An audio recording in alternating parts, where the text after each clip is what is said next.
नमस्कार शेतकरी बंधूंनो. आज आलो आपण खंडेराजुरी तालुका मिरज येथे आणि हा जो प्लॉट आहे हा रुग्णार साहेबांचा आहे. आणि हे जो प्लॉट आहे पूर्णपणे आपल्या एम ॲग्रो कन्सल्टिंगकडे पहिल्यापासून प्लॉट आहे. तर आता तुम्ही बघू शकता ह्याचे सर्वसाधारण ते 10 ते 11 तोडे झालेले आहेत. आता हा पुढचा तोडा आला आहे आताचा. तर माल बघू शकता.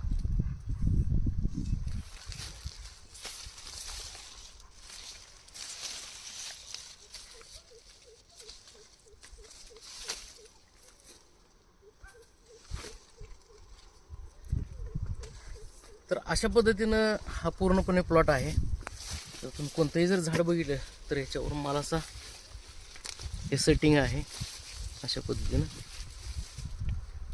तर या पद्धतीने आपल्याकडे कन्सल्टिंगचे प्लॉट असतात. तर बघू शकता हा माल